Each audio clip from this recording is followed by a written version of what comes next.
قەیرانی سووریا خۆی ئالۆز بوو، رووسیا ئالۆزتریشی کرد.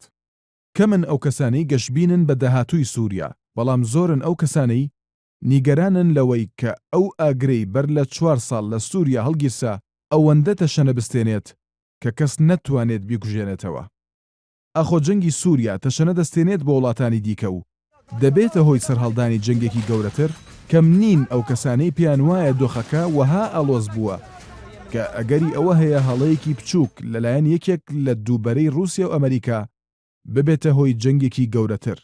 بۆیە دەڵێن تەنها یەک بژاردە هەیە، ڕێکەوتنی ئەمریکا و رووسیا لەسەر داهاتووی سووریا، بەڵام بەهۆی جیاوازی ئامانج و استراتیژی ئەو دوو وڵاتە وەها ڕێکەوتنێک بە ئەستەم دادەنرێت. تا ئێستا ئەمریکیەکان چەندین جار نیگەرانی خۆیان دەربڕیوە لەوەی رووسیا جگە لە داعش هێرش بکاتە سەر ئەو گروپانەی ئۆپۆزیسیۆن کە ئەمریکا بە میانڕەویان دەزانێت. لە بەرامبەردا هەندێک لە بەرپرسانی رووسیا بە ئاشکرا ئاماژەیان بەوە داوە کە رووسیا هەموو ئەو گروپانە بە تیرۆریست دادەنێت کە لە دژی حکوومەتی سووریا جەنگاون. ئەمریکا و هاوپەیمانانی لە سووریا چەندین خاڵی لاوازیان هەیە و لە بەرامبەردا رووسیا و هاوپەیمانانی چەندین خاڵی بەهێزیان هەیە. یەکەم، زۆربەی ئەو وڵاتانی بەشدارن لە هاوپەیمانی نێودەوڵەتی دژ بە داعش بە سەرکردایەتی ئەمریکا. استراتیژی و ئامانجی جیاوازیان هەیە لە سووریا. لە بەرامبەردا وڵاتانی هاوپەیمانی رووسیا یەک بۆ چوون و یەک استراتیژیان هەیە. لە ناو هاوپەیمانەتی نێودەوڵەتی دژ بە داعش، ئەمریکا تەنها ئامادەیە لە سووریا پشتگیری ئۆپۆزیسیۆنی میانڕەو و کوردەکان بکات. بەڵام تورکیا و سعودیا و قەتەر تۆمەتبارن بە پشتگیریکردنی گروپە توندڕەوەکان لەوانە داعش و بەرەی نوسرا. تورکیا بە توندی دژی هاوکاریکردنی کوردە و تەنانەت تۆمەتبارە بەوەی لە دژی کورد پشتگیری داعش و بەرەی نوسڕەی کردووە. ئەوە لە کاتێکدایە ئەمریکا لە ئێستادا هێزە کوردیەکان بە کاریگەرترین هێزی سەربازی دژی داعش دەزانێت و هاوکاریان دەکات. تورکیا و سعودیا و قەتەر لەم دواییانەشدا فەڕەنسا پشتگیری لە دروستکردنی ناوچەیەکی دژەفڕین دەکەن، بەڵام وڵاتانی دیکە دروستکردنی وەها ناوچەیەک بە پێویست نازانن. بەڵام لە بەرەی رووسیادا وڵاتانی ئەندامی هاوپەیمانێتیە چوارقۆڵەکە هیچ بۆچوونێکی جیاوازیان نییە لەبارەی داهاتووی سووریاوە و تا ڕادەیەکی زۆر ئامانجی هاوبەشیشیان هەیە کە ئەویش مانەوەی بەشار ئەسەد و لاوازکردنی هەموو گروپەکانی نەیاری حکوومەتی سووریایە.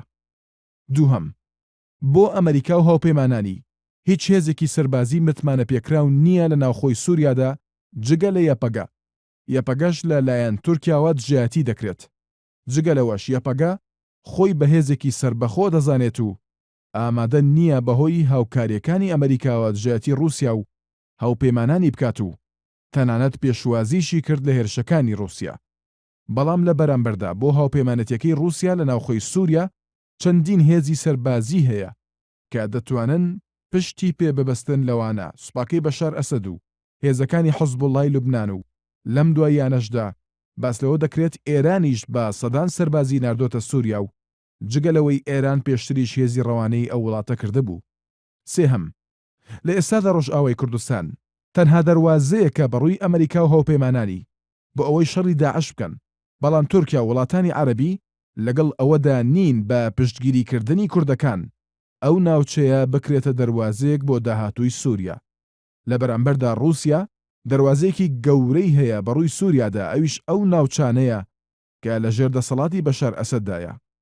لە ئێستادا کە هاوسەنگی هێز لە سووریادا تا ڕادەیەک لە بەرژەوەندی رووسیا و هاوپەیمانەکانی داشکاوتەوە، پێدەچێت ئەمریکا و هاوپەیمانەکانی لە داهاتوودا بە استراتیژی خۆیاندا بچنەوە، بە تایبەت کە لەم دواییانەدا ڕەخنەیەکی زۆر ڕوبەڕووی استراتیژی ئۆباما بۆتەوە. هەر بۆیە لە ئەگەری گۆڕانکاری لە استراتیژی ئەمریکا و هەروەها لە ئەگەری ڕێکنەکەوتنی رووسیا و ئەمریکا دوور نییە ئاگری جەنگی ناوخۆی سووریا لەوەی کە هەیە زیاتر تەشەنە بستێنێت.